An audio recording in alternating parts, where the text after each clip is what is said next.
కష్టాల నుండి నేను బయట ఎలా పడాలి, ఇబ్బందుల నుండి నేను బయటికి ఎలా రావాలి, శోధన గడియలు నేను ఎలా తప్పించుకోవాలి, ఇరుకు నుండి నేను ఎలా అనే ఆలోచన కలిగినటువంటి వారు అనేకులు ఉంటారు. కానీ వాళ్ళకి ఇటు మనుషుల ఆదరణ దొరకదు, ఇటు దేవుని ఆదరణ దొరకదు. అలాగే ఒంటరైపోతూ ఉంటారు. ఎంతగా నలిగిపోతుంటారంటే 4 గోడల మధ్యన కృంగిపోతూ ఉంటారు. అవునా కదా? అవునా కదా? ఇటు చూస్తున్నారా, ఇటు వింటున్నారా? మనుషుల ఆదరణ, మనుషుల పలకరింపు, మనుషుల సహాయత లేక అనేకుల మంది నలిగిపోతున్న వారు ఉన్నారు. నువ్వు కాకపోవచ్చేమో కానీ అలాంటి వారు ఉన్నారు.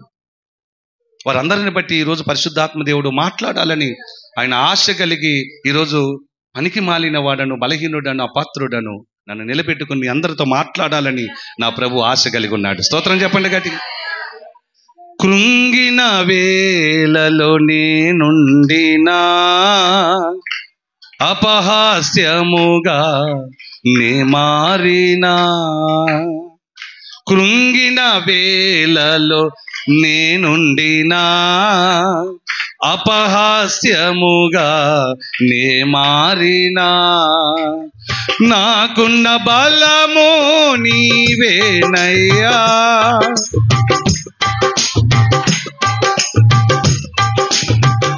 నాకున్న బలము నీవేనయ్యా, నాలోని ధైర్యము నీవే యేసయ్యా, నాలోని ధైర్యము నీవే యేసయ్యా, మరువలేనయ్యా నీ ప్రేమను, మరచిపోలేను నీ కృపను. పాడాలి. మరువలేనయ్యా నీ ప్రేమను, మరచిపోలేను నీ కృపను, నా ఆశ్రయము నీవేనయ్యా, నా ఆశ్రయము నా రము నీవే యేసయ్యా, నా ఆధారము నీవే యేసయ్యా, మరువలేనయ్యా నీ ప్రేమను, మరచిపోలేను నీ కృపను. హల్లెలూయా. గట్టిగా చెప్తాం హల్లెలూయా.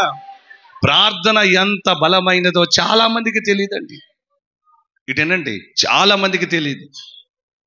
ప్రార్థన అంటే ఏదో ఒక ఆచారము, ప్రార్థన అంటే క్రైస్తవునిగా అలా మోకాలే, ప్రార్థన అంటే మందిరానికి వెళ్తున్నానుగా అలా ప్రార్థించాలేమో అనుకునే ఒక అలవాటుగా మాట్లాడుతూ ఉంటే లేదండి. ప్రార్థన అంటే మనము సాక్షాత్తుగా స్వయాన ప్రభుతో మాట్లాడటమే. ప్రార్థన అంటే దేవునితో మాట్లాడటం. ప్రార్థన అంటే నువ్వు నమ్ముకున్న యేసయ్యతో మాట్లాడటం. ప్రార్థన అంటే స్వయాన ముఖాముఖిగా ఆయనతో మనం పలకరించడం ప్రార్థన. స్తోత్రం. అమ్మ వినాలందరూ. ప్రార్థన అంటే ముఖాముఖిగా ఆయనతో మనము పలకరించడమే ప్రార్థన. పలకరించడం ప్రార్థన. యేసయ్యను పలకరించి, మన దేవుణ్ణి పలకరించి ఎంతకాలమైంది? ఎన్ని రోజులైంది? ఎన్ని నెలలైంది? ఎన్ని గంటలైంది? ఒకసారి ఆలోచించండి. మన మనసారా స్నేహితునితో బాధ చెప్పుకుంటాము, కావలసిన వారు అనుకున్న వారికి మన హృదయాన్ని ఎలా విప్పి మాట్లాడుకుంటామో, నువ్వు దేవునితో మాట్లాడి ఎంతకాలమైంది? నీ కష్టాన్ని, సుఖాన్ని చెప్పుకొని ఎంతకాలమైంది? నీ బాధను చెప్పుకొని ఎంతకాలమైంది? నీ కన్నీరు ఆయనకు చూపించి ఎంతకాలమైంది? నువ్వు పడుతున్న అవస్థలను ఆయనకు చెప్పుకొని ఎంతకాలమైంది? నీ హృదయంలో ఉన్న బాధను ఆయనకు చెప్పుకొని ఎంతకాలమైంది? ఎంతకాలం అంటారేంటి పాస్టర్ గారు? 1 గంట 2 గంటలు అయింది. నేను ప్రార్థన లేకుండా బ్రతకలేనండి, నేను ప్రార్థన లేకుండా అసలు నడవలేనండి. ప్రార్థన ప్రార్థన ప్రార్థన ప్రార్థన అనేవారు ప్రభువుకి ముఖ్యము. అనువారి పట్ల దేవుడు కార్యం చేయటానికి కూడా సిద్ధంగా ఉంటాడు. ప్రార్థన జీవితము లేని జీవితం వ్యర్థమైన జీవితం అటండి. ప్రార్థన చేయకపోవటం కూడా ఒక పాపమేనట. ఇంకో నువ్వు ఏదో పాపం చేయాలని అవసరం లేదు. ప్రార్థన చేయకపోవటం కూడా ఒక పాపమునకు సాదృశ్యం. ఈరోజు కనుక నువ్వు ప్రార్థన చేయకపోయావు అనుకో, పాపం చేసినట్లే. ఇంకేదో నువ్వు చేయాల్సిన విషయం కాదు. నువ్వు ప్రార్థన చేయకపోవటమే పాపం చేస్తున్నట్లు గట. అందుకే మనం ప్రతిరోజు ఉదయం మొదలుకొని రాత్రి మనము పడక మీదకి వెళ్ళేంత వరకు మనం ప్రభుతో మాట్లాడుతూనే ఉండాలి. నువ్వు ఆయనతో మాట్లాడుతూ ఉంటే నీతో ఆయన మాట్లాడటం ప్రారంభిస్తాడు. నీ బాధ అంతా తెలుసుకుంటాడు, నీ కష్టాన్నంతా తెలుసుకుంటాడు, నీ ఇబ్బందులంతా తెలుసుకుంటాడు, నీ ఇరుకునంతా అర్థం చేసుకుంటాడు. కృంగిపోతున్న నీ స్థితిని కృంగిదల నుండి విడిపించడానికి ఆయన సిద్ధమై ఉంటాడు. ఆమేన్. అందుకే ఈ రోజు నుండి పిల్లలు, పెద్దలు, వృద్ధులు మనందరం ప్రార్థనలో గడపాలి. ఎక్కువ సమయం ప్రార్థన. నువ్వు ప్రార్థన చేస్తే గొప్ప కార్యాలు జరుగుతాయి. ప్రార్థన చేస్తే ఏం జరుగుతాయి చెప్పాలండి? ఏం గొప్ప కార్యాలు? నువ్వు ప్రార్థన చేయకపోతే సంఖ్యలు విడిపోవు, బంధకాలు తెగిపోవు. మూయబడిన నీ కొరకు ఆశీర్వాదం అనే ద్వారం మూయబడిన సైతాను గాడు మూసేశాడు. నువ్వు మేలు పొందుకోకుండా వాడు ద్వారాలు మూసేశాడు, తలుపులు వేసేసాడు, కిటికీలు వేసేసాడు. దేవుని నుంచి వచ్చే ఆశీర్వాదాలు నువ్వు దక్కించుకోకుండా పొందుకోకుండా వాడు అడ్డుపడుతున్నాడు. మరి అడ్డును నువ్వు తొలగించుకోవాలంటే ఒకే ఒక ఆయుధం, ప్రార్థన ఆయుధం. చెప్పండి గట్టిగా, ఏ ఆయుధం? గట్టిగా చెప్పాలి, ఏ ఆయుధం అంట? ప్రార్థన ఆయుధం. చెరసాలలో వేసిన సంకెళ్ళు బిగించిన సంఘము ప్రార్థించగా సంకెళ్ళు, చెరసాలలో వేసిన సంకెళ్ళు బిగించిన సంఘము ప్రార్థించగా సంకెళ్ళు విడిపోయేనే. మరలా సంఘము సంకెళ్ళు విడిపోయేనే. యెహోవా నీ నామము ఎంతో బలమైనది, ఎంతో బలమైనది, మనకెంతో బలమైనది. పౌలు శీలలు బంధించి చెరసాలలో వేసిన పాటలతో ప్రార్థించగా చెరసాల బ్రతాలయే. పాటలతో ప్రార్థించగా చెరసాల బ్రతాలయే. అందుకే యెహోవా నీ నామము ఎంతో బలమైనది, ఎంతో బలమైనది, నాకెంతో బలమైనది. మోషే ప్రార్థించగా మన్నాను కురిపించితివి, యెహోషువ ప్రార్థించగా సూర్య చంద్రుల నాపితివి. పాడాలి, యెహోషువ ప్రార్థించగా సూర్య చంద్రుల నాపితివి, యెహోషువ ప్రార్థించగా. అందరూ స్వరమెత్తాలి. సూర్య చంద్రుల నాపితివి, సూర్య చంద్రుల నాపితివి, చెరసాల బ్రతాలయే. సంకెళ్ళు విడిపోయెను, నా సంకెళ్ళు విడిపోయెను, నా సంకెళ్ళు విడిపోవును. హల్లెలూయా. గట్టిగా చెప్దామా? హల్లెలూయా. ప్రార్థనే అమ్మా, అయ్యా, ప్రార్థన. మనం ప్రార్థించాలంటే ఎంత విసుగొస్తుందంటే ఏదైనా చేస్తాం. మనం పాటలు అంటే పాటలు పాడతాం, వాక్యం ఎంతసేపు అయినా తింటాం, కానీ మోకాలు ఏంటమ్మా ప్రార్థన చేస్తాం అంటే ఎంత ఏమనిపిస్తుంది చెప్పండి? ఎంత ప్రార్థన అంటే ఎంత విసుగొచ్చేస్తుంది. ఎక్కడ లేని బద్ధకం వచ్చేస్తుంది, ఎక్కడ లేని నీరసం వచ్చేస్తుంది, ఎక్కడ లేని విసుగొచ్చేస్తుంది. రైట్ ఏంటండి అలా కోపంగా చూస్తున్నారు? ఇప్పుడు మాతో గంటల తరబడి మోకాలిసి ప్రార్థన చెబుతారు ఏంటి పాస్టర్ గారు అంటున్నారా? వ్యక్తిగత ప్రార్థన ఉండాలా మీకు, పర్సనల్ ప్రేయర్ నేర్చుకుందాం, అందరం నేర్చుకుందాం. గంటల తరబడి ప్రార్థన మనకి ఎంతో అవసరం. ఈ గంటల తరబడి ప్రార్థన లేకపోతే సైతానుగాడు నీ మీద ఎన్నెన్నో దాడులు చేయటానికి సులువైపోతుంది వాడికి. నీకు అండదండలు లేవు కాబట్టి నీకు తోడు నీడ లేరు కాబట్టి, నీకు ఆశ్రయం ఎవరు లేరు కాబట్టి, నీకు దుర్గం ఎవరు లేరు, నీ ప్రాకారం ఎవరు లేరు. నువ్వు దారిన పడిన విత్తనము వలె, మార్గములో పడిన విత్తనము వలె ఉంటావు. ఏ సైతానుగాడు వచ్చేసిన తన్నుకొని వెళ్ళిపోయి ఆ దశలో ఉండిపోతాం. మనకు అండదండలు, ప్రొటెక్షన్, కునుకక్క నిద్రపోక కావలి, ఇవన్నీ మనకు ఉండవు. ఇప్పుడు ప్రార్థన ఆయుధం. అమ్మ వింటున్నారా? ప్రార్థన ఆయుధం నీకు లేకపోతే, అందుకే మనం ఎక్కువగా నువ్వు ప్రార్థన చేస్తే ఎక్కువ మేలు పొందుకుంటావు తెలుసా.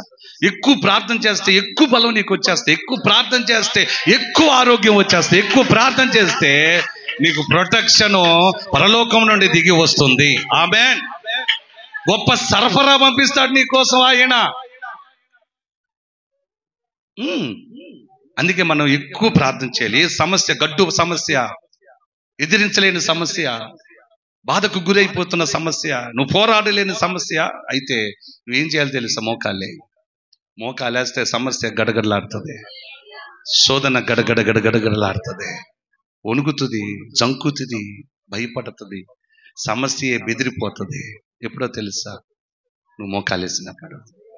పిల్లలైనా సరే, కుటుంబ నిమిత్తము, తండ్రి నిమిత్తము, తల్లి నిమిత్తము, సమస్యల నిమిత్తము, బాధల నిమిత్తము మనం ఏం చేయాలి తెలుసా? పిల్లలు కూడా బాగా నేర్చుకోవాలి. మోకాలేసి ప్రార్థన చేస్తే కుటుంబం రక్షించబడుతుంది.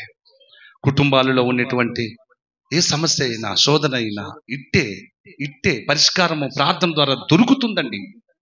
ఒక ప్రార్థనే జవాబు, ఒక ప్రార్థన మనకు ఔషధం, ప్రార్థనే మందు మనకి. ఆ ప్రార్థన నువ్వు ఎప్పుడైతే మోకాళ్ళతో నువ్వు ఎక్కువగా నీ మోకాలు కాయాలి, అంత ప్రార్థనతో నువ్వు గడిపే ఒక బిడ్డగా నువ్వు ఉంటే, సహోదరుడిగా నువ్వు ఉంటే, ప్రార్థించే విశ్వాసిగా ఉంటే ఏ సమస్య నీ పైన ఏలుబడి చేయదండి. ప్రభుత్వం కూడా చేయలేదు, నేను ఏమి ముట్టజాలదు. ఇది కేవలము ప్రార్థనతోనే సాధ్యము. గట్టిగా స్తోత్రం చెప్పండి. ఒక విషయాన్ని మీకు నేను చెప్తాను. ఒక పేద విధవరాలు, ఇల్లు గడవటమే కష్టమైన పరిస్థితి కలిగిన విధవరాలు, 2 పిల్లలు. కానీ ఒక రాత్రి వారికి భోజనం కూడా పెట్టలేకపోయింది. వారి ఆకలి తీర్చలేకపోయింది. ఆ పిల్లలేమో ఆకలి అని అలాగే పడుకున్నారు. ఆ తల్లి ఎంతో బాధపడింది.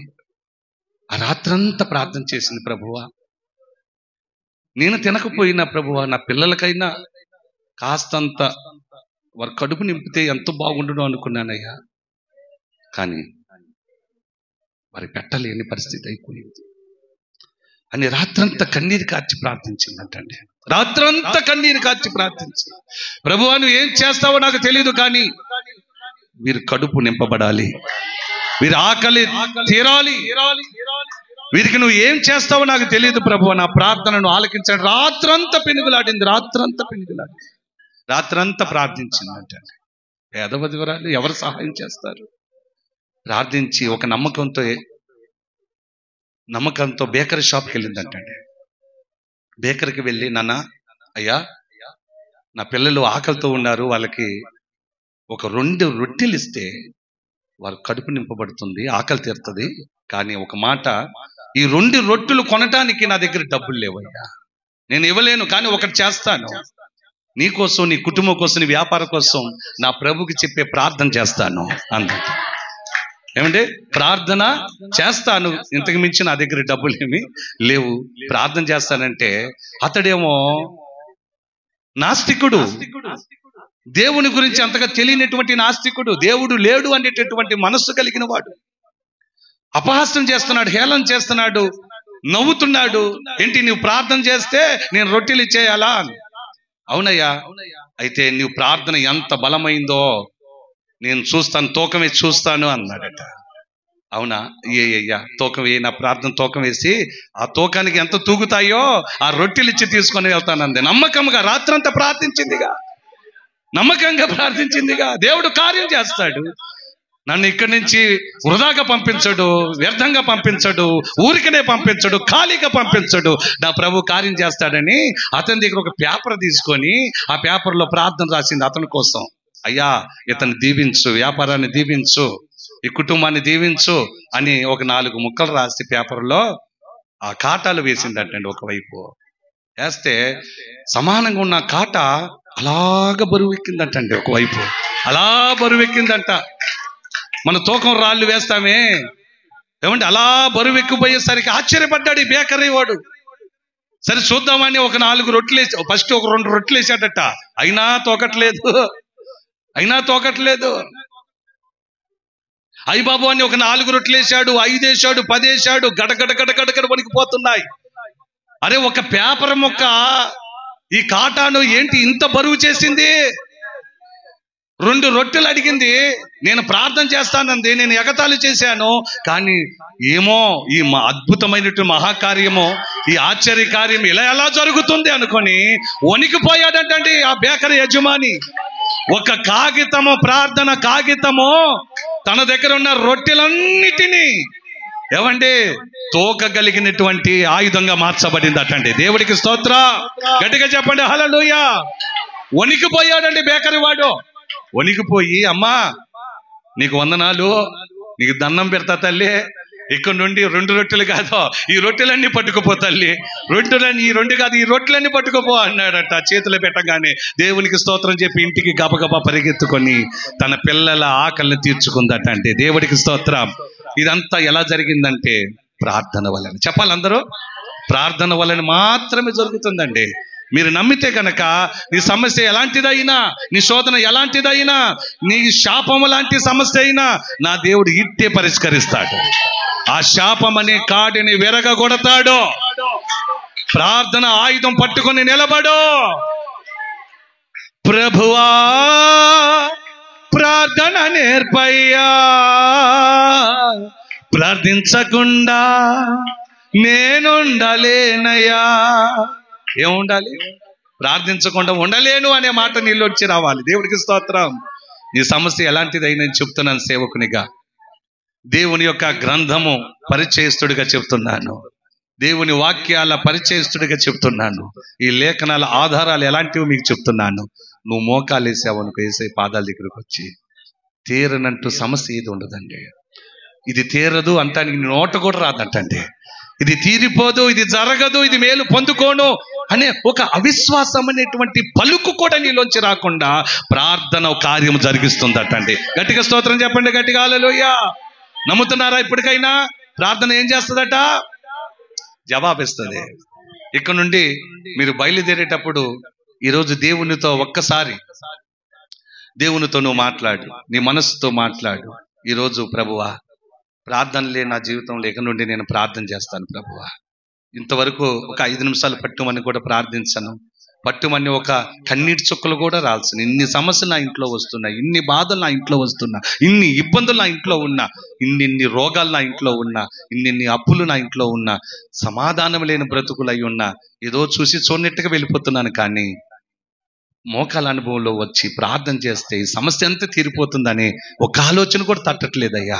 ఈ రోజు నుండి ప్రభువా సేవకుడు చెప్తున్నాడు అంతగా నేను కూడా చేసి ప్రార్థనలు ఎంతో కాలమైంది, కన్నీరు విడిచి ఎంతో కాలమైంది, ఉపవాసం చేసి ఎంతో కాలమైంది, మోకాల అనుభవంకి వచ్చి ఎంతో కాలమైంది. ప్రభువా సమస్యలు ఎన్నో తీరిపోయాడట, ఎన్నో తీర్చేసావట, ఎన్నో బాధలు తొలగించావట. అయితే ఈరోజు నేను నీ ఎదుట ప్రమాణం చేస్తున్నానయ్యా, నేను ప్రామిస్ చేస్తున్నాను, నీకు మాటిస్తున్నాను ప్రభువా. ప్రార్థన ప్రార్థన ప్రార్థన నా ఇంట్లో ఎలా ఉండబోతుందో చూడయ్యా. ప్రార్థన ప్రార్థన ప్రార్థన నేను ఎంతగా అవలంబించబోతున్నానో, అలవాటు చేసుకోబోతున్నానో, నీతో మాట్లాడటం ఎంతగా ఇష్టపడబోతున్నానో ఈ రోజు నుండి నా జీవితంలో కొనసాగును గాక. చెప్పండి గట్టిగా హల్లెలూయా. పిల్లలు వింటున్నారా? ప్రార్థన నీ కుటుంబంలో నీ తండ్రిని, నీ తల్లిని చక్కగా దేవుని సన్నిధికి నడిపించగల ప్రార్థనగా మారబోతుంది. నీ ప్రార్థన నీ కుటుంబంలో ఉన్న సమస్యలన్నీ, చిక్కుముడులన్నీ తీరబోతున్నాయి. నీ కుటుంబము వర్ధిల్లబోతుంది. ఆమేన్ చెప్పండి గట్టిగా హల్లెలూయా. ఆ విధవరాలు ఒక చిన్న కాగితం మొక్క పైన రాసిన ప్రార్థనే ఇన్ని రొట్టెలను తూకంలోకి తీసుకొచ్చిందంటే స్తోత్రం. తన పిల్లవాడి కడుపు నింపేసింది, తను కూడా హాయిగా తినేసింది, ప్రభుని స్తోత్రించింది. ఈరోజు నీ సమస్యలు ఎలాంటివి అయినా సరే నా ప్రభు చూసుకుంటాడా? నువ్వు ప్రార్థించే మోకాలేస్తే ఆయన చూసుకుంటాడు. నువ్వు మోకాలేసి కన్నీరు కాస్తే ఆయన నీ పట్ల ఖచ్చితంగా నీ సమస్యనంతా తన భుజాన్ని వేసుకోవటానికి ఇష్టపడతాడు. నీ ప్రయాసమంతా వ్యర్థము కాకుండా ఆయన కార్యం జరిగిస్తాడండి. ఆమేన్ చెప్పండి గట్టిగా. ఈరోజు చెప్పబోతున్న వాక్యం అదే. ఈరోజు చెప్పబోతున్నటువంటి వాక్యం అదే. కొన్ని విషయాలు ఒక అధ్యాయంలో ఉండి మనం నేర్చుకుందామండి. జరిగిన సంగతిని మీకు పరిచయం చేసి వాక్యంలోకి వెళ్తాను. రాజైన హేరోదు సంఘాలలో దేవుణ్ణి మహిమపరుస్తున్నటువంటి అనేకులను బంధించడమే కాదు, వాళ్ళందరినీ బలాత్కారముగా తీసుకొచ్చి ఒక్కొక్కరిని చంపేసేటటువంటి దినాలలో యోహాను సహోదరుడైనటువంటి యాకోబును చంపేశాడండి. ఇది యూదులకు చాలా ఇష్టమైంది అనుకొని పేతురు గారిని కూడా పట్టుకొని చెరసాల్లో వేయటానికి బంధించేశాడు. యోహాను తమ్ముడినైన సహోదరుని అయినటువంటి యాకోబును చంపాడు. ఇది యూదులకు చాలా ఇష్టమైంది అనుకొని ఏం చేశాడో తెలుసా అండి? పేతురును కూడా బంధించాడు, చెరసాల్లో వేశాడు. ఈ పేతురుని వింటున్నారండి? పేతురుని 16 మంది సైనికులకు అప్పచెప్పాడు. ఎంతమందికి చెప్పండి? ఎంతమందికి? 16 మంది సైనికులకు అప్పచెప్పాడు. ఆ రోజు వీరిని బంధించినప్పుడు, పేతురు గారిని బంధించినప్పుడు పస్కా పండగ జరుగుతుంది, పులియని రొట్టెల పండగ జరుగుతుంది. ఆ పులియని రొట్టెల పండగ తదనంతరము వీరిని ప్రజల యొద్దకు తీసుకుని వెళ్ళి మహాసభలో పేతురు గారిని కూడా చంపేద్దామనే ఆలోచనతో 16 మంది సైనికులకు అప్పచెప్పాడు. ఈ సైనికులు తీసుకెళ్లి చెరసాల్లో వేశారు. ఒక 2 కావలిగా చెరసాల్లో ఉన్నారు. ఇది సారాంశం. దేవుడికి స్తోత్రం చెప్పండి. మీకు అర్థం అవ్వాలని అక్కడ ఉన్నటువంటి సారాంశాన్ని మీకు నేను తెలియపరిచాను. ఇప్పుడు వాక్యాన్ని విందాం. ఇప్పుడు మీకు అర్థమైందా? చెరసాల్లో ఎవరున్నారు? చెరసాల్లో ఎవరున్నారు? పేతురున్నాడు. ఆ పేతురుని బంధించే ముందు ఎవరిని చంపారు? యోహాను సహోదరుడు అయిన యాకోబుని చంపారు. ఇది ఎవరికి ఇష్టమైందంటే యూదులకే ఇష్టమైందట ఇలాంటి కార్యక్రమం. అందుకే హేరోదు రాజు ఏం చేశాడంటే పేతురు గారిని తీసుకెళ్లి 16 మంది సైనికులకు అప్పచెప్పాడు. ఈ పండగ దినాలు వాతావరణం అంతా అయిపోయిన తర్వాత ఈ పేతురుని ప్రజల యొద్దకు తీసుకుని వెళ్ళి అప్పుడు మనము తీర్పిచ్చి చంపేద్దాం అనుకునే ఆశయంతో 2 కావలి ఉంచి ఆ చెరసాల్లో బంధించారు పేతురు గారిని. ఇది సారాంశం. ఇందులో నుండి మనం ఏ పాఠాన్ని నేర్చుకుంటున్నాము అనేది ఈ పూట మనం వింటున్నాం. దేవుడికి స్తోత్రం. ఎందుకంటే చెరసాలలో దైవజనుడైన పేతురుని చెరసాల్లో ఉంచారు. కానీ ఈ దైవజనుని కలిగినటువంటి సంఘం, ఈ దైవజనుని కలిగి ఉన్న సంఘం ఏం చేస్తుంది? ఇప్పుడు చెప్పండి, ఏం చేస్తుంది? దైవజనుని తీసుకుని వెళ్ళి హేరోదు మహారాజు చెరసాల్లో వేయించాడు, సైనికుల మధ్యన బంధించాడు, పారిపోకుండా ఒక 2 కూడా కావలి ఉంచాడు. పండగ వాతావరణం అయిపోయిన తర్వాత మనుషుల దగ్గరికి, ప్రజల దగ్గరికి తీసుకొచ్చి యాకోబుని ఎలా చంపాడో ఇతను కూడా అలాగే చంపాలని ఆశయంతో పూనుకుని ఉన్నాడు. ఇది ఇప్పుడు పేతురు, దైవజనుడైన పేతురు ఎక్కడున్నాడు అని సంఘానికి తెలిసింది అంటే చెరసాలలో ఉన్నాడు. ఎక్కడున్నాడు పేతురు గారు? చెరసాల మధ్యలో ఉన్నాడు. రాజే బంధించాడు, సైనికుల మధ్యన ఉంచాడు.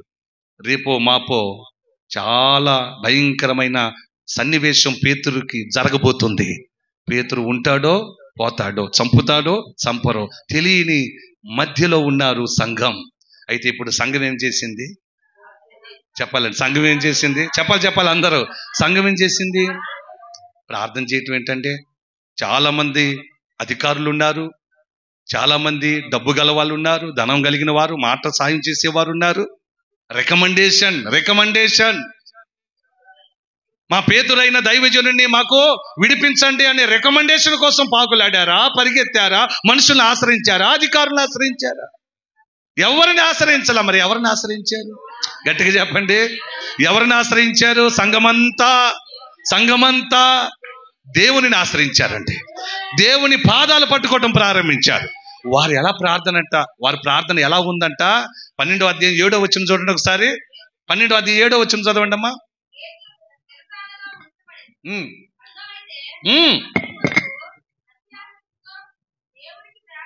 చూడండి, సంఘం ఏం చేస్తుందంటే అత్యాసక్తి కలిగి ప్రార్థన చేస్తున్నారు. అయ్యా, మా దైవజనుడు చెరసాల్లో ఉన్నాడు, హేరోదు మహారాజు బంధించాడు, సైనికుల మధ్యన చెరసాల్లో వేయించాడు, కావలి ఉంచారు తప్పించుకోకుండా. ప్రభువా, నువ్వు ఏం చేస్తావో తెలీదు, మా దైవజనుడిని మాకు అప్పచెప్పయ్యా. మా దైవజనుడు మా పాస్టర్ గారిని సంగమునకు నడిపించాయా. మరలా మీ మాటల చేత మమ్మలను పలకరించి మాట్లాడించి ధైర్యపరచగలిగిన మీ మాటలు, క్షేమాన్నిచ్చే మాటలు తన నోట ఉంచి అయ్యా మా ఎదుట వేదిక పైన నిలబెట్టి మాతో మాట్లాడించు. మా దైవజనుడిని విడిపించు. స్తోత్రం.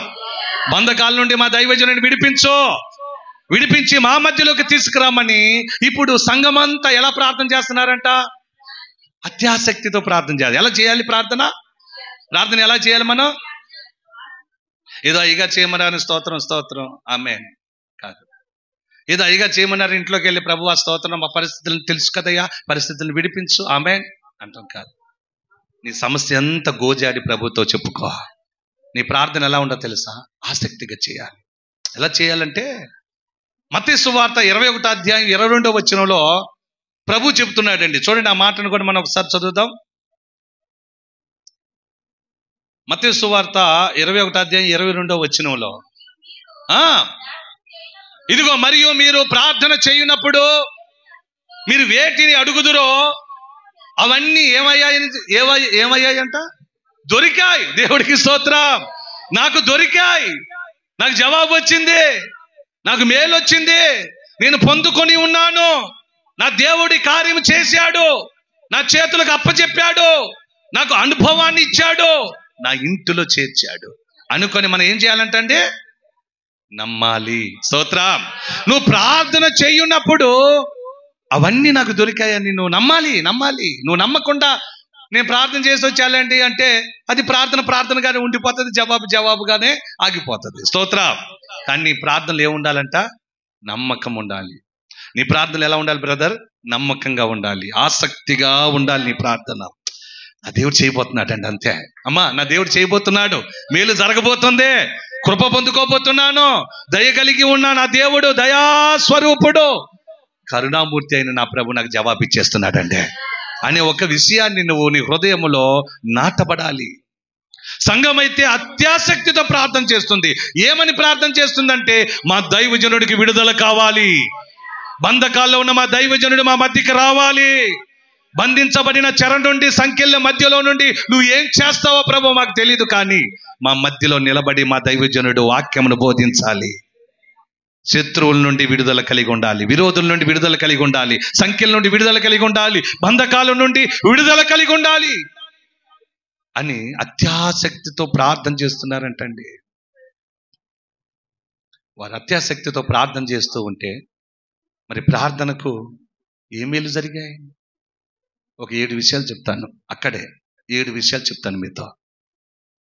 అత్యాసక్తితో వారు ప్రార్థన చేస్తూ ఉంటేనట జరిగిన పనులేంటి, జరిగిన కార్యాలేంటి, అసలు అక్కడ ఏం జరిగింది? ఎవరి కోసం ప్రార్థన చేస్తున్నారు? దైవజనుడి విడుదల కోసం ప్రార్థన చేస్తారు. ఎలా చేస్తున్నారు? ఆసక్తి, అత్యాసక్తి కలిగి ప్రార్థన చేస్తున్నారు. నువ్వు ప్రార్థన చేస్తే ఏం జరుగుతుంది? వారు ప్రార్థన చేశారు, ఏం జరిగింది? ఎలా జరిగింది? పేతురు విషయము ఏమైంది? చెరసాల విషయం ఏమైంది? సమస్యల మధ్యలో ఉన్న పేతురు ఏమయ్యాడు? సంఖ్యల మధ్యలో ఉన్న పేతురు ఏమయ్యాడు? బంధకాల మధ్యలో ఉన్న పేతురు గారు దైవజనుడు ఏమయ్యాడు? వింటారా? చెప్పండి, అందరు వింటారా? మీరు కూడా నేర్చుకోవాలి. ఇది సంఘము ఆ రోజు చేసిన ప్రార్థన పేతురుది మాత్రమే కాదు, ఈరోజు మన జీవితాలలో కూడా ఈ కార్యాలు జరగబోతున్నాయి. గట్టిగా చెప్పు, స్తోత్రం చెప్పు. ఈ కార్యాలు మనకు కూడా జరగబోతుంది. నువ్వు నేర్చుకుంటే సహోదరుడా, నిజముగా నీ కుటుంబంలో కూడా ఎన్నెన్ని బంధకాల మధ్యలో నువ్వు ఉన్నా, ఎన్నెన్ని సంఖ్యల మధ్యలో ఉన్నా, ఎంతగా బిగించబడి కృంగిపోయే దశలో నువ్వు ఉన్నా నీకు ఇట్టే విడుదల నా దేవుడిస్తాడండి. ఆమేన్. మొట్టమొదటిగా ఆసక్తిగా సంఘము ప్రార్థన చేస్తేనట జరిగిన కార్యము 7వ వచనములో మీరు చదివితే వినబడుతుంది. చూడండి, ఇదిగో ప్రభు దూత అతని యొద్ద నిలిచిన. దేవుడికి స్తోత్రం చెప్పండి. సంఘము ప్రార్థన చేస్తుంది అత్యాసక్తిగా, ప్రభువా మా దైవజనుడు మా మధ్యలో ఉండాలి, మా దైవజనుడు మా మధ్యకు రావాలి. ఎక్కడెక్కడో చెరసాల మధ్యలో ఉండటం ఏంటి? బంధించబడి ఉండటం ఏంటి? నీ పని చేస్తున్నా, నీ కార్యములు చేస్తున్నా, ప్రార్థన చేస్తున్నా, ఉపదేశం ఇస్తున్నటువంటి దైవజనుడు ఎక్కడో బంధించబడి ఉండటం ఏంటి ప్రభువా అని అందరు ఎలా ప్రార్థన చేస్తున్నారంట? అత్యాసక్తి కలిగి ప్రార్థన చేస్తున్నారంట. వారి ప్రార్థన ప్రభు విన్నాడు. స్తోత్రం. అమ్మా స్తోత్రం చెప్పండి గట్టిగా. వారి అందరి ప్రార్థన ప్రభు విన్నాడు. వారందరి ప్రార్థన ప్రభు ఉన్నాడు. విని ఏం చేశాడు తెలుసా? దూతను పంపించాడు. స్తోత్రం. దూతను పంపించాడు. దూతలు దిగి వచ్చాయి. ఎక్కడికి వచ్చాయి తెలుసా? దూతలు ఎక్కడికి దిగి వచ్చాయో తెలుసా? చెరసాలలో ఉన్న పేతురు యొద్దకు దిగి వచ్చింది. దేవుడికి స్తోత్రం. దూత దిగి వచ్చింది ఎక్కడికి? చెరసాలలో ఉన్న పేతురు దగ్గరికి. ఎక్కడ ప్రార్థన చేస్తున్నారు వీరు? ఎక్కడో ప్రార్థన చేస్తున్నారు వీరు. కానీ జవాబు ఎక్కడికి వచ్చింది తెలుసా? సమస్య ఉన్న చోటికి జవాబు వచ్చింది. ఆమేన్. గట్టిగా చెప్పండి హల్లెలూయా. నీ వారు, నీకు కావలసిన వారు, నీ సొత్తు అయిన వారు ఏ సమస్యలో ఎక్కడ ఉన్నా నువ్వు ఇక్కడ మోకాలేసి ప్రార్థన చేస్తే వారికి కార్యాలు జరుగుతాయి, అద్భుతాలు జరుగుతాయి, మేలులు జరుగుతాయి. నువ్వు నమ్మితే విశ్వాసంతో బలముగా నిలబడు తల్లి. సంఘమంతా అత్యాసక్తితో ప్రార్థన చేస్తున్నారు. ప్రభువేమో వారి ప్రార్థన విని దూతను పంపించాడు. దూత లేచి వెళ్ళి పేతురు ఎక్కడైతే చెరసాల్లో ఉన్నాడో, ఎక్కడైతే సంఘ ప్రార్థన వినబడుతుందో వెళ్ళైనా అక్కడికి వెళ్ళి ఆ పేతురుని విడిపించు. దూతను పంపించాడు. అంటే ప్రార్థన చేయటం మూలాన నీ ప్రార్థన ఆసక్తిగా ఉంటే, నీ సమస్య కోసం, నీ శోధన కోసం, నీ కష్టం కోసం, నీ ఇరుకు కోసం నువ్వు ప్రార్థన చేయటం మొదలు పెట్టావనుకోండి, ప్రభు ఒక దూతను పంపిస్తాడు. నమ్మితే చప్పట్లు కొట్టి బిడ్డ గట్టిగా గట్టిగా గట్టిగా హల్లెలూయా. ఎవరిని పంపిస్తాడు? దూతను పంపిస్తాడు. దూతను పంపిస్తాడు. నువ్వు నమ్ము. అందుకే నువ్వు మోకాల అనుభవంలోకి వస్తే నీ సమస్య అంత గడ్డు పరిస్థితి సమస్య అయినా, ఎదిరించలేని, పోరాడలేని, జయించలేని సమస్య అయినా సరే ఎవరు దిగి వస్తారంట? దూత దిగి వస్తుంది. ఆమేన్. ఉందిగా జవాబు, ఉందిగా ఆన్సర్, ఉందిగా. ఏమంటే ఉందా? ఆన్సర్ ఉందా లేదా? దూత వచ్చిందండి, నిలిచింది. ఎక్కడా? సంఖ్యల మధ్యలో ఉన్న, బంధకాల మధ్యలో ఉన్న, చెర మధ్యలో ఉన్న పేతురు ఎదుట నిలబడింది. ఆమేన్. ఈ కార్యం ఎలా జరిగిందంటే సంఘ ప్రార్థన. చెప్పండి చెప్పండి, సంఘ ప్రార్థన. వారు మోకాలేసి ప్రార్థన చేసి కన్నీరు కాచి ఉపవాసం కడుపు మార్చుకుంటూ చేస్తున్నారు. ప్రభువా నువ్వేం చేస్తావో తెలియదు, సమస్య తీర్చునైనా. అమ్మా మీకు కూడా చెప్పే మాట అదే. మీ సమస్య ఎలాంటిదైనా, మీ వ్యక్తిగత సమస్య, మీ పర్సనల్ సమస్యలు ఎలాంటి ఎన్ని ఉన్నా నువ్వు ఎవరికి అప్పచెప్పాలో తెలుసా? దేవునికి అప్పచెప్పి మోకాలేసి ప్రార్థించి అప్పుడు ఏం చేస్తాడు తెలుసా? ఆ సమస్య ఎక్కడైతే ఉందో అక్కడికి దూతను పంపిస్తాడు. ఆయన ఎవరు పంపిస్తాడు? విడుదలనిచ్చే దూతను పంపిస్తాడు. సంఖ్యలు తెంచే దూతను పంపిస్తాడు.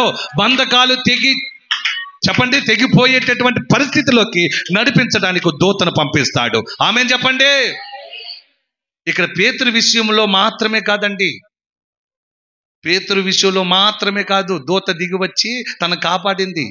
బైబిల్లో చాలా చోట్ల దూత దిగి వచ్చి దూత వారి మధ్యలో నిలిచి, దూత వారి ఎదుట నిలిచి, దూత వారు ఉన్న వారి మధ్యలోకి దిగి వచ్చి, వారి ఇంటిలోకి వచ్చి, వారి వీధులలోకి వచ్చి, వారి యొక్క భవంతిలోకి వచ్చి ఎన్నున్నాయో తెలుసా? కీర్తనలు 34:7 యెహోవా యందు భయభక్తులు గల వారి చుట్టూ ఆయన దూతలు కావలిగా. చాలండి, చదవక్కర్లేదు. ఆయన దూతలు కావలిగా ఉంటాయి. మనకు ఒక ప్రొటెక్షన్ దేవుడు ఇచ్చాడు, ఎప్పుడో ఇచ్చేశాడు. నువ్వు దేవుని నమ్ముకొని మారు మనసు కలిగి రక్షణ పొందుకొని బలలో చేతులు వేస్తున్న ప్రతి ఒక్కొక్కరికి ఒక దూతను దేవుడు కావలిగా ఉంచాడు. ఆమేన్. ఇప్పుడు నా పక్కన కూడా ఒక దూత, కనిపించని దూత ఉంది. ఆమేన్. నీ పక్కన కూడా కనిపించని దూతలు ఉన్నాయి. నువ్వు వెళ్తున్న మార్గములలో, వెళుతున్న చోటల్లా ఒక దూత నీకు కావలిగా ఎప్పటికీ ఉంటుంది. స్తోత్రం. మనము దూత గణములు కలిగి ఉన్నాం. దూత ప్రొటెక్షన్ లో మనం ఉన్నాం. ఎవరు ప్రొటెక్షను? దేవుని యందు భయభక్తులు గల వారి పట్ల దూత ఖచ్చితంగా కావలి ఉంటుంది. నీకు దేవుని అంటే భయం లేదు, భక్తి లేకపోతే దూత ఉండదు. నువ్వు అక్కడే ఒంటరి ఖాళీగా ఉంటావు, స్లోలో ఉంటావు, నువ్వు అక్కడే ఒంటరిగా ఉండిపోతావు. అందుకే సాతాను గాడు నీ మీద ఎన్నెన్నో ప్రయోగాలు చేస్తున్నాడు. నిన్ను ఆడుకుంటున్నాడు, వాడుకుంటున్నాడు అంతే. నిన్ను కృంగతీస్తున్నాడు, ఏడిపిస్తున్నాడు అంతే. వాడు ఏడిపించే ఏడుపులకి నువ్వు విలవిల ఆడిపోతున్నావు. ఎందుకంటే నీకు సహాయం లేదు, అండ లేదు, దండ లేదు, బలము లేదు, బలగం లేదు, దేవుడు లేదు. అందుకే నువ్వు విలవిలలాడుతున్నావు. అందుకే దేవుని యందు భయము భక్తి గన నువ్వు కలిగి ఉంటే ఒక దూత నీకు కావలి ఉంటుంది. కావలి ఉంటమే కాదు, నీ సమస్యని అంతా, నీ ప్రార్థన అంతా అలా పట్టుకొని దేవుని దగ్గర తీసుకుని వెళ్తుంది. అయ్యా ఉదయకాలమే ఇంకా చీకటి ఉండగానే, ఇదిగో నువ్వు కావలికి పంపించావే, ఆ సహోదరుడి ఎదుటి నిలబడ్డాను, అతను చేసే ప్రార్థనలను పట్టుకొచ్చాను అయ్యా అంటది. ఇదిగో ఆ సహోదరి కన్నీరు కాచి ప్రార్థిస్తుందయ్యా, ఉదయం తెల్లవారు 3-4 గంటలకు లేచి ప్రార్థన చేస్తుందే, ఆ ప్రార్థన అనే గంపను పట్టుకొని తీసుకొచ్చాను ప్రభు అని దేవుని ఎదుటికి ప్రత్యక్షం అవుతుందట. దేవుడికి స్తోత్రం. నువ్వు చేసే ప్రతి ప్రార్థన మోసుకెళ్ళే ఒక దూతను మనం కలిగి ఉండాలండి. నువ్వు వెళ్తున్న ప్రతి చోట నీకు ప్రొటెక్షన్ ఇచ్చే దూతను మనం కలిగి ఉండాలంటే, ప్రతి సమస్య ప్రమాద విపత్తుల నుండి విడిపించే దూతను మనం కలిగి ఉండాలి అంటే, నువ్వు దేవుని యందు భయము భక్తి కలిగి ఉండి ప్రార్థన పరుడు అయితే తప్పకుండా ఒక దూతని కావలి ఉంటుంది. ప్రార్థన లేదు, దేవుడు అంటే భయం లేదు, భక్తి లేదు, ఇంకెవరుంటారని నీ పక్షాన? మనుషులే ఉండరా, ఇంక దూతలు దిగొస్తాయా నీ పక్షాన? దేవునికి స్తోత్రం. ఆసక్తిగా వచ్చేసిన ప్రార్థనకు చెరసాల్లో ఉన్న పేతురు ఎదుటకు దూత దిగి వచ్చింది. దూతల గురించి మనం చూస్తే ఇంకొక మాటను కూడా మనం చదువుదాం. రాజుల మొదటి గ్రంథం 19వ అధ్యాయము 5వ వచనంలో, బదరీ వృక్షం కింద కూర్చున్నాడు ఆ నీడలో. ఎవరండి? ఏలియా గారు. ఒక రాణి గారికి భయపడి ఏం చేయబోతుందో ఏం చేస్తుందో అని ప్రాణమును కాపాడుకోవటానికి బదరీ వృక్షం దగ్గరికి పరుగులు తీసి వెళ్ళి అక్కడ హాయిగా పడుకున్నాడు. ఎవరికి భయపడి? ఒక మనిషికి భయపడి. ఎవరికి భయపడి? ఒక మనిషికి, తనలాంటి ఒక మనిషికి భయపడి పరుగులు తీశాడండి ఏలియా గారు. ఎన్నెన్నో ఎన్నెన్నో ఎన్నెన్నో గొప్ప గొప్ప కార్యాలు ప్రార్థనతో పొందుకునేటువంటి వాడు ప్రార్థనను పక్కన పెట్టి మనిషికి భయపడి బదరీ వృక్షం కింద పడుకున్నాడు. ఈరోజు చాలా మంది కూడా అలాంటి వారుగా ఉన్నారు సంఘాలలో. లేరంటారా? లేరంటారా?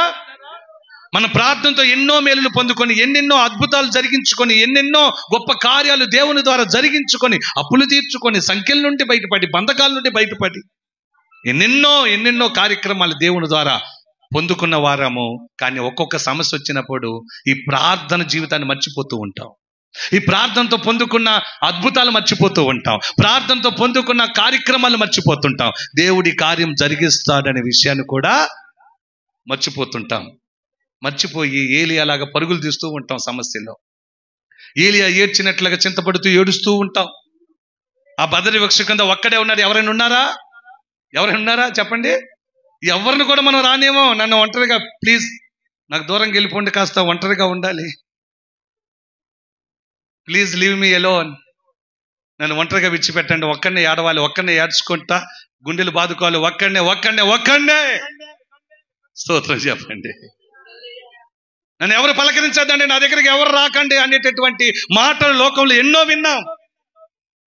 ప్లీజ్ లీవ్ మీ ఎలోన్, నన్ను వదిలిపెట్టండి, ఒంటరిగా వదిలిపెట్టండి అనేటటువంటి బాధకు గురైపోయి 4 గోడల మధ్యనో ఎక్కడెక్కడికి వెళ్ళి ఏడుస్తూ కూర్చుంటున్న వారు అనేకులు ఉంటూ ఉంటారు సమస్యలను బట్టి.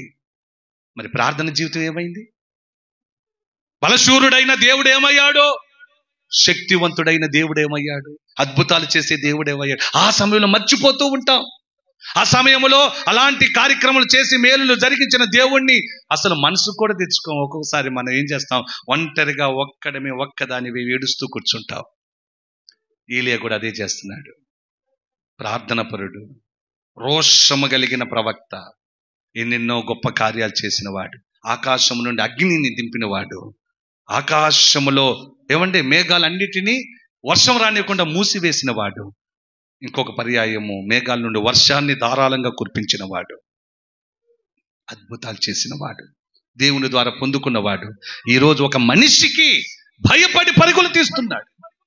ప్రియమైన వాక్యం వింటున్న సహోదరుడా, నువ్వు అలా భయపడటానికి గల కారణం ఏంటో తెలుసా? నువ్వు దేవుని భయమును పోగొట్టుకున్నావు. దేవుని యొక్క అద్భుతాలను చూడలేకపోతున్నాను కారణం ఏంటో తెలుసా? నువ్వు దేవునికి దూరం అయ్యావు, ప్రార్థనకు దూరం అయ్యావు, ఉపవాసానికి దూరం అయ్యావు, దేవుని యొక్క ఆత్మీయ క్రమానికి దూరం అయ్యావు, దేవుని సన్నిధికి దూరం అయిపోయావు. కాబట్టే ఈరోజు ఒక భయము నిన్ను ఏలుబడి చేస్తూ ఆవరించి భయపెడుతూ గడగడగడ వణికిస్తుంది. Am I right? నిజమా కదా? నిజమా కదా? ఈరోజు నువ్వు భయపడటానికి గల కారణం ఏంటో తెలుసా? దేవుని భయం నీలో లేక నువ్వు సైతాన్ గారికి భయపడుతున్నావు, సమస్యలకు భయపడుతున్నావు, శోధనకు భయపడుతున్నావు. కానీ ప్రభు ఏం చేశాడు తెలుసా? దూతను పంపించాడు. నువ్వంటే ప్రేమ కదా ఆయనకి, మనమంటే ప్రేమ కదా ఆయనకి. చెప్పండి, మనమంటే ప్రేమ కదా. ఒంటరిగా ఉన్నా, ఒక్కడిగా ఉండిపోయినా ఏలియా గారి దగ్గరికి దూతను పంపించాడు. ఆ దూత వెళ్ళి భుజం తడుతుంది. ఓ ఏలియా, లే, ఎందుకు దిగులు పెట్టుకున్నావు, ఎందుకు భయపడుతున్నావు, ఎందుకు ఏడుస్తున్నావు, లేచి చక్కగా భోంచేయ్యా, శక్తికి మించిన ప్రయాణము నీకుంది. ఇంకా నువ్వు దేవుని కార్యాలు చేయాల్సిన ప్రయాణం ఎంతో ఉంది.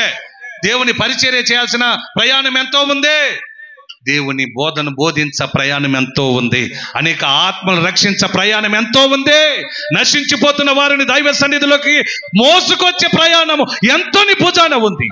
భయపడటానికి వీల్లేదు, దిగులు పెట్టుకోవటానికి వీల్లేదు, చింతపడటానికి వీల్లేదు, కృంగిపోవటానికి వీల్లేదు అని నా దేవుడు ఏలియాను దూతను పంపించి బలపరిచిన మాదిరి ఈరోజు బిడ్డ దిగులు పడుతూ వచ్చావా, కన్నీరు కారుస్తూ వచ్చావా, మనసులో వేదనతో వచ్చావా, కృంగిపోయి వచ్చి నలిగిపోతున్నావా, దిగులు పెట్టుకోకు తల్లి, అయ్యా దిగులు పెట్టుకోకు. ఒక దూతను నా దేవుడు పంపించబోతున్నాడు. ఆమేన్. గట్టిగా చెప్పండి. ఒక దూతను నా ప్రభు పంపించబోతున్నాడు. నువ్వు ప్రార్థన చెయ్యదలిచి మనస్సు కలిగి ఈరోజు మోకాలు వేస్తే చిక్కుముడు లాంటి సమస్యలు కూడా చిక్కుకోనివ్వకుండా నిన్ను అలా ఎత్తి పట్టుకుంటాడు నా దేవుడు. ఆమేన్ చెప్పు గట్టిగా, స్తోత్రం చెప్పు గట్టిగా, హల్లెలూయాను గట్టిగా. ఈ కార్యం నీ పట్ల జరుగును గాక. నువ్వు ఆసక్తిగా ప్రార్థన చేసే బిడ్డవైతే దూత వస్తుంది, జాగ్రత్త, భయపడకు. అండ రాబోతుంది నీకు, సహాయం అందబోతుంది నీకు,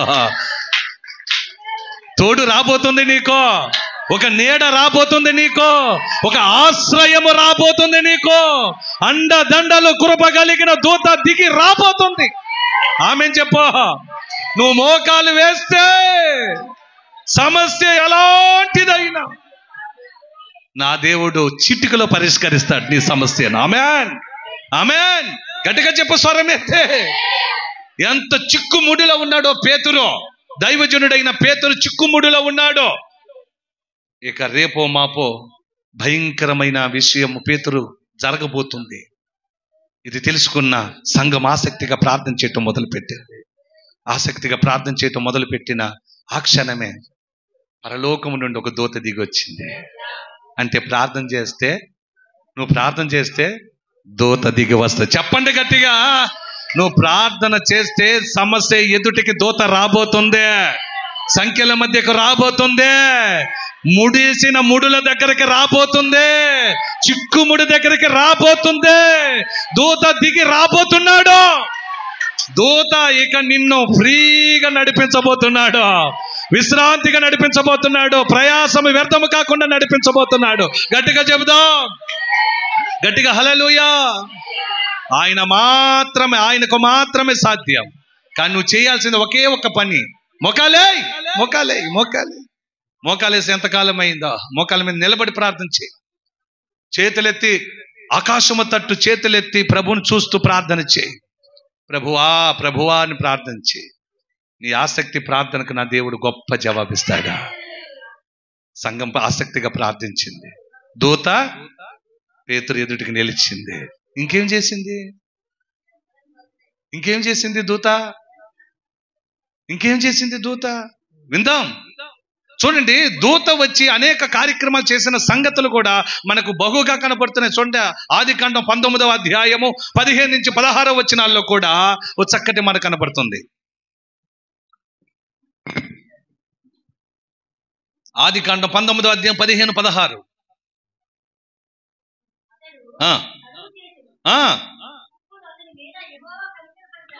యెహోవా కనికర పడుట వలన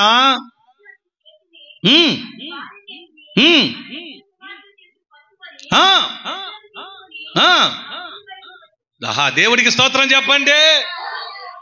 ఇంకా లోకాశలు పోలేదు, లోకములో ఉన్న విందులు చిందులు పోలేదు, లోకములో ఉన్న గంతులు పోలేదు, లోకములో ఉన్న నేత్రాశ శరీరాశ జీవపటంబం పోని లోతు కుటుంబాన్ని ఒక దూత దిగి వచ్చి ప్రొటెక్షన్ ఇచ్చి కాపాడటానికి వారు చేతులు పట్టుకొని పట్టణం వెలుపలకు. దేవుడికి స్తోత్రం. మీరు కాపాడబడాలి, మీరు రక్షించబడాలి, మీరు క్షేమముగా ఉండాలి, మీరు దేవుని దృష్టిలో ఉండవారు అని దూత దిగి వచ్చి ఏం చేసిందంటే చెప్పాలండి. అబ్రహాము గారు ప్రార్థన చేస్తున్నాడు, అయ్యా అయ్యా ప్రభువా, సొదొమ గొమొర్రా పట్టణము ఇదిగో కొంతమంది నీతిమంతులు ఉంటే కాపాడతావా అని 10 దాకా లిస్టు దాకా వచ్చాడు. 10 మంది లిస్టు దాకా వచ్చాడు. ఇక దేవుడు చూసి వెళ్ళిపోయాడు. ఈయన కూడా ఇంటికి వెళ్ళిపోయాడు. చేసిన ప్రార్థన విజ్ఞాపన, సొదొమ గొమొర్రా పట్టణములో గంధకములతో కాల్చబడాలనేటువంటి పరిస్థితులు దేవుని దృష్టిలో ఉన్న ఆ ప్రదేశానికి ఒక దూతలు దిగివచ్చి వారింటి వారందరు చేతులు పట్టుకొని, ఈ ప్రాంతంలో ఉండటానికి వీలు లేదు, ఇది కాల్చబడబోతున్న ప్రాంతం, ఇది శపితమైన ప్రాంతం, ఇది గంధకములతో తగలబడబోతున్న ప్రాంతం, ఈ ప్రాంతం నుండి బయటికి రావాలి అని దూత వారి చేతులు, వారి కుటుంబంలో ప్రతి ఒక్కరి చేతులు పట్టుకొని బయటికి తీసుకొచ్చినట్లుగా వాక్య లేఖనాల ఆధారాలు కనబడుతున్నాయి. ప్రియమైన వాక్యము వింటున్న దేవుని వారలారా, ఈరోజు మనము ఏ స్థితిలో ఉన్నాం, ఏ శాపంలో ఉన్నాం, ఏ శపితంలో ఉన్నాం, ఏ బంధకాల్లో ఉన్నాం, ఏ ఇబ్బందిలో ఉన్నాం, ఎలా నువ్వు కట్టబడిన పరిస్థితిలో ఉన్నావో, నీ ప్రార్థన, నీ కుటుంబ ప్రార్థన, నీ పక్షమున చేస్తున్న ప్రార్థన ఏం చేస్తుందో తెలుసా? దూతలు దిగి వచ్చి నిన్ను బయటికి నడిపించబోతున్నాయి. దేవుడికి స్తోత్రం. కష్టంలో ఉండి బయటికి చెప్పాలి ప్రతి ఒక్కరు, కష్టంలో ఉండి బయటికి నడిపించబోతున్నారు. దూతలు దిగి రాబోతున్నాయి, దూతలు దిగి రాబోతున్నాయి, నా దేవుడు పంపించబోతున్నాడని నువ్వు ప్రార్థన చేయి, నువ్వు ప్రార్థన చేయి. నీ ప్రార్థనే ఒక రక్షణ వలయంగా దేవుడు నీ పట్ల వేస్తాడు. ఆమేన్. ప్రార్థన లేని జీవితం వ్యర్థమైన జీవితం అండి.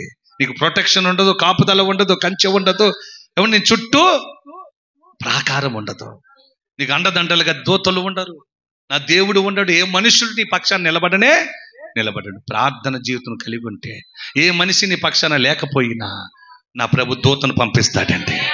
దూత దిగి వస్తాడు, దిగి వచ్చి నీకు ప్రొటెక్షన్ ఇవ్వటం ప్రారంభిస్తాడు. అబ్రహాము గారు చేసిన ప్రార్థన సొదొమ గొమొర్రా పట్టణం నశించిపోవలసిన పరిస్థితిలో ఉన్న లోతు కుటుంబాన్ని బయటికి తీసుకొచ్చాయి.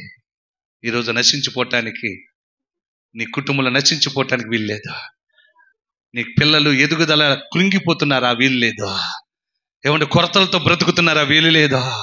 కృంగిపోయి జీవిస్తున్నావా? వీలు లేదా.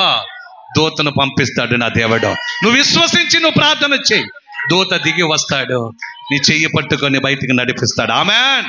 గట్టిగా చేద్దాం ఆమేన్. అంతేకాదండి, ప్రార్థన వల్ల జరిగిన కార్యాలు, దూతలు దిగి వచ్చిన కార్యాలు ఎన్నో ఉన్నాయి. అగ్ని గుండం ముందు రాజు ఆశ్చర్యపడిన సంగతి కనబడుతుంది. దాని గ్రంథం 3వ అధ్యాయంలో మనకి 24-25 వచనంలో కనబడుతుంది. అడుగుతున్నాడు, ప్రశ్నిస్తున్నాడు. చూడండి ఆ ప్రశ్న చూడండి. 24వ వచనం 3వ అధ్యాయము 24వ వచనం. దానియేలు గ్రంథం 3వ అధ్యాయము 24వ వచనం. ఆశ్చర్యపడి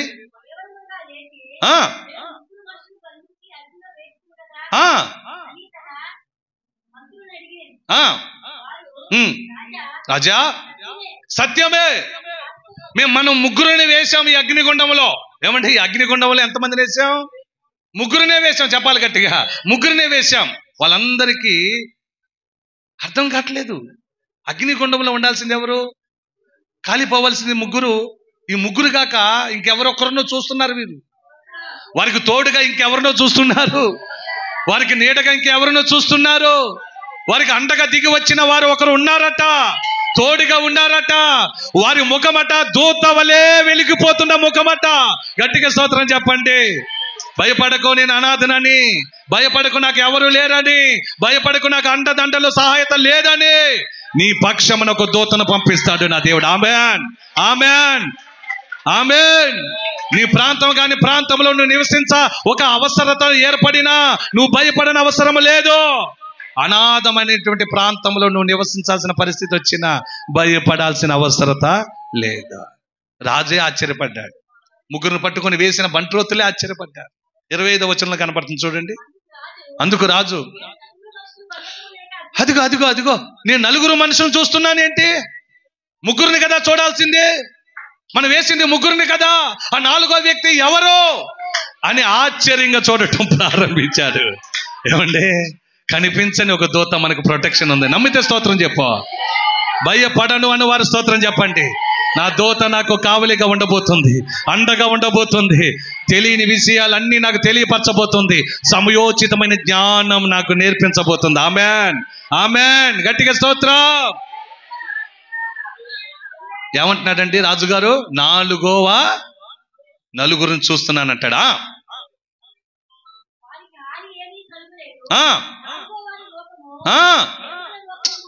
ఎలా ఉందంటండి 4వ వాని రూపం? దేవతల రూపం. దేవుడికి స్తోత్రం. దేవతల రూపం కాదు, దేవదూతే దిగి వచ్చాడు. దేవుడికి స్తోత్రం. గట్టిగా చెప్పండి హల్లెలూయా. ఆయనే దిగి వచ్చాడు. దూతను పంపిస్తాడు, ఆయనే వస్తాడు.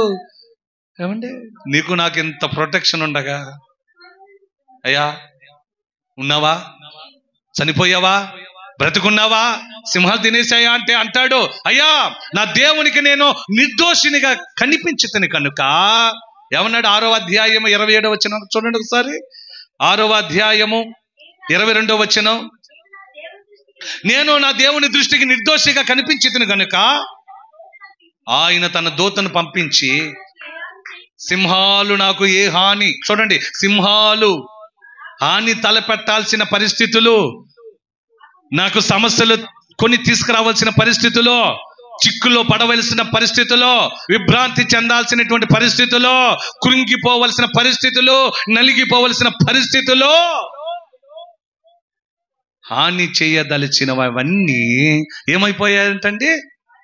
వాటి నోళ్లను నా దేవుడు మోయిస్తూ ఉన్నాడు. ఆమేన్, ఆమేన్ చెప్పి బిడ్డ. ఈరోజు ఒక సత్యాన్ని నేర్చుకొని వెళ్ళాలి, ఒక నిజాన్ని నువ్వు నేర్చుకొని వెళ్ళాలి. ఈరోజు నీ కళ్ళు తెరవబడి వెళ్ళాలి. ఈరోజు ఇప్పటి వరకు నేర్చుకొని పాఠాన్ని నేర్చుకొని వెళ్ళాలి. వెయ్యిని నీ మోకాలేక అనుభవంగా మోకాలు వేయాల్సిన పరిస్థితిగా నువ్వు నేర్చుకోవాలి. ఆమేన్. దూతను పంపించాడు, వాటి నోళ్లను మోయించాడు. ముమ్మార్లు చేసే ప్రార్థన వృధా పోతుందా? నువ్వు చేసే ప్రార్థన వృధా పోతాయి? నిన్న చేసిన ప్రార్థన వృధా అవుతుందా? నువ్వు ఉదయకాలం పెందల కాడి లేచి కన్నీరు కార్చి ప్రార్థించావే, ఆ ప్రార్థన ఊరికిన గాలికి ఎగిరిపోతుందా? లేదంటే భయపడకండి.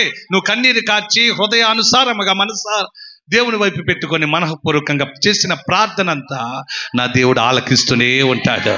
ఇలాంటి కార్యక్రమాలలో, ప్రార్థన చేయలేని పరిస్థితులలో, ప్రమాదంలో రాబోతున్న దినాలలో, ఆపత్కాలమైన అపాయకరమైన పరిస్థితులు రాబోతున్న దినాలలో నీ ప్రార్థన నీకు ప్రొటెక్షన్. నీ ప్రార్థనే నీ సంఖ్యలు విడిపిస్తుంది. నీ ప్రార్థనే ఒక దూతను దింపి నీ ఎదుట నిలబెడుతుంది. ఆమేన్ చెప్పండి గట్టిగా. నమ్ముతున్నారా? ఆధారాలు చూపిస్తున్నానా? చెప్పాలండి, పరిశుద్ధాత్మ దేవుడు నీతో మాట్లాడుతున్నాడా? ఇది నిజమా కదా? ప్రార్థన వల్ల ఒక దూత మనకు కావలి ఉండబోతుంది మాట నిజమా కాదా? ఇన్ని సంఖ్యలు, బిగించబడిన సంఖ్యలు అయినా విడిపోతాయి నిజమా కాదా? బంధకాలన్నీ తెగిపోతాయన్న మాట నిజమా కాదా? అయితే ఇప్పుడు నువ్వు ఏం చేయాలి? ఇక నుండే ఆమేన్. ఇప్పుడు వరకు ప్రార్థన అంటే ఏదో ఆకతాయిగా చేసుకుంటూ వెళ్ళానంటే, మోకాలేసి అట్టాలేసి మోకాలేసి అట్టాలేసి వెళ్ళిపోయానంటే, ఇక నుండి ఒక దూత దిగి వచ్చి సమస్య తీర్చేంత వరకు నా మోకాల అనుభవం నేను మాననండి. ఆమేన్. డిసిజన్ తీసుకో తమ్ముడు, డిసిజన్ తీసుకో అక్క, డిసిజన్ తీసుకో చెల్లి. ఈ రోజు నుండి నువ్వు ఒక ఆలోచన చేయి. ఒక ప్రార్థనతో దూతే దిగి వచ్చి నీకు తోడుగా ఉండబోతుందంటే ఇంక దీనికంటే ఇంకేం కావాలి? ప్రార్థన మానేసావు, ప్రార్థించడం మానేసావు, కన్నీళ్ళు పెట్టడం మానేసావు, ఉపవాసం మానేసావు, కుటుంబ ప్రార్థన మానేసావు, ఇంటి ప్రార్థన మానేసావు, దేవునికి అప్పచెప్పే ప్రార్థన మానేసావు.